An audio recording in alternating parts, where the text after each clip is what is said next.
Cheikh Fidel de Hussein, salam alaikum wa rahmatullahi wa barakatuh.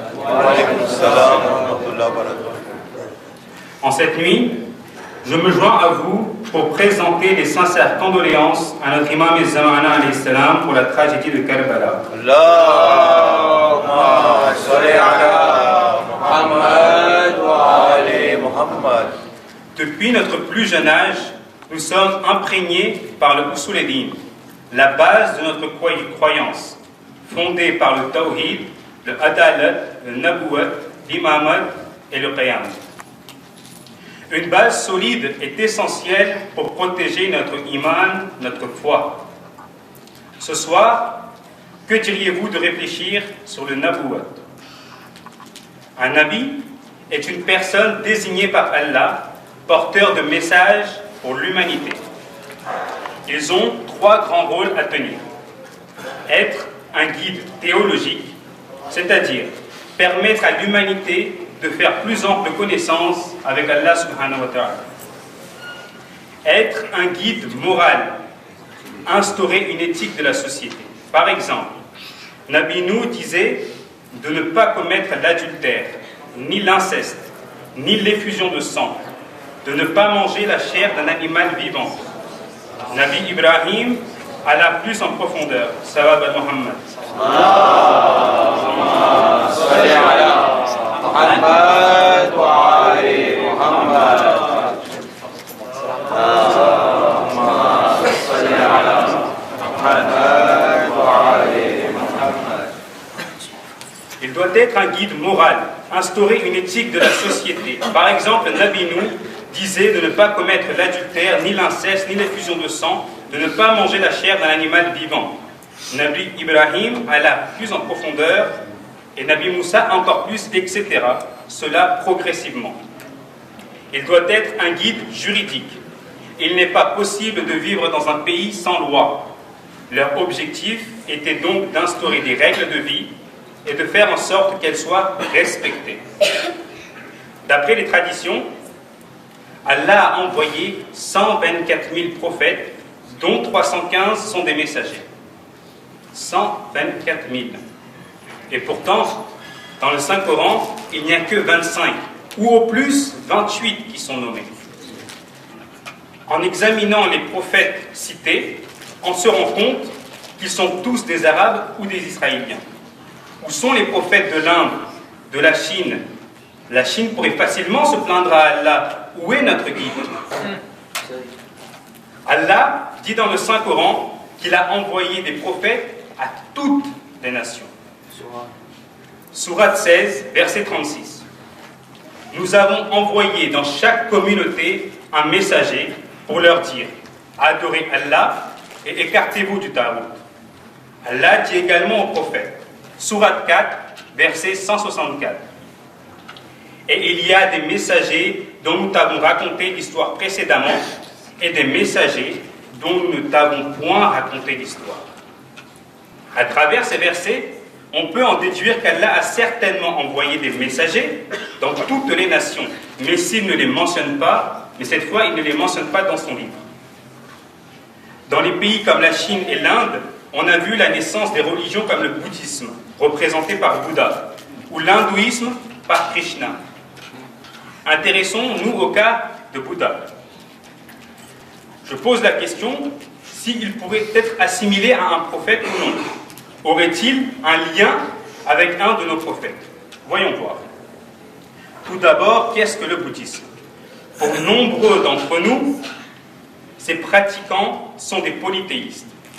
Intéressons-nous quelques minutes à leurs enseignements. Dans son livre Fahrist, Ibn Nadim, un érudit et bibliographe chiite, parle de Al-Boud. Et Al-Boud, c'est Bouddha. Al-Badada, ce sont les personnes qui suivent Bouddha.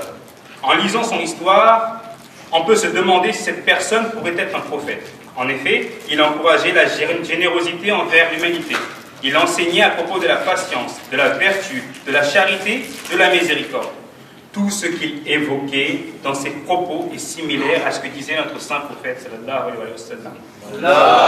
Allahumma salli ala Muhammad wa ali Muhammad. D'autre part, part, dans la littérature islamique, Cheikh Sadouk, dans son livre Kamal ud-Din, mentionne un livre, Bluhar Udarast, qui originellement était écrit en sanskrit puis traduit en persan et en arabe. Ce dernier décrit Bouddha comme étant un prophète. Nombreuses similarités avec un nabi mentionné dans le Coran y sont présentes. Et oui, suivez bien le raisonnement. Bouddha était le fils d'un roi et son père voulait léguer son royaume à son fils. Mais Bouddha n'était pas intéressé. Il décida donc de partir et de s'isoler pour tenter de méditer sur lui-même. Il avait l'habitude de s'asseoir sur une fleur de lotus blanche. Aussitôt qu'il s'asseyait, des feuillages verts y verdoyaient. Bouddha avait passé beaucoup de temps en Inde. Il avait la science infuse, la compassion d'Allah, et n'était pas limité dans le temps et dans l'espace. Est-ce que cette description vous rappelle un prophète mentionné dans le Coran? Il s'agit de Nabi Khizr. Écoutez bien. Que signifie Khizr? Cela signifie la couleur verte. Parce que quand il s'asseyait sur l'herbe, un feuillage verdoyait. Nabi Khizr avait aussi passé beaucoup de temps en Inde. Lui aussi était le fils d'un roi qui voulait lui léguer son royaume et il avait refusé. Il voulait rester proche d'Allah subhanahu wa ta'ala.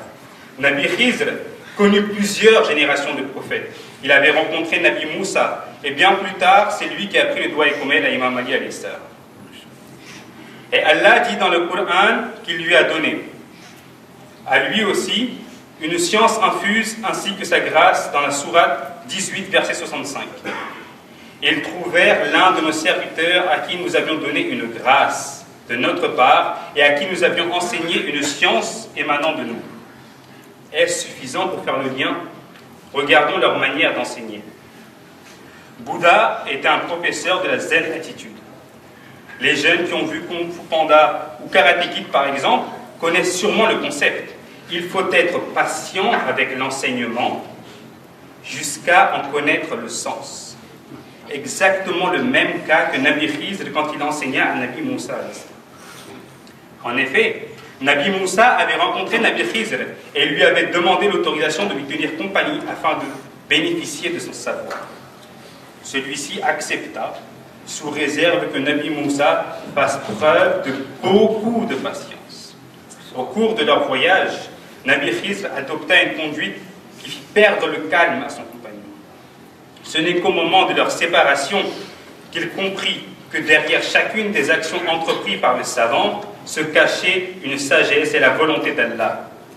Vous pouvez retrouver les détails de l'histoire dans la sourate 18, du verset 65 à 82.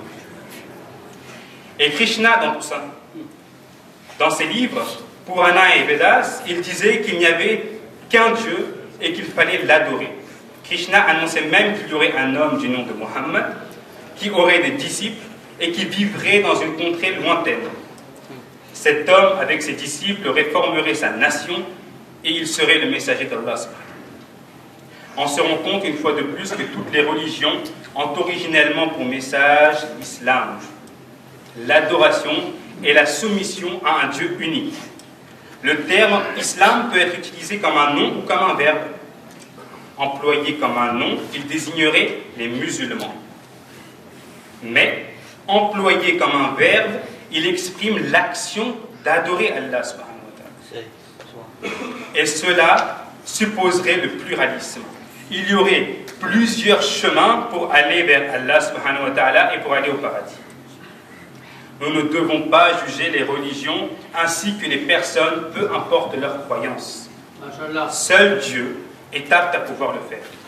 Je finirai donc par ce verset de la sourate 22, verset 17. Certes, ceux qui ont cru, les Juifs, les Sabéens, les adorateurs des étoiles, les Nazaréens, les mages et ceux qui donnent à Allah des associés, Allah tranchera entre eux le jour du jugement, car Allah est certes témoin de toutes choses. Wassalamu alaikum wa rahmatullahi wa barakatuh.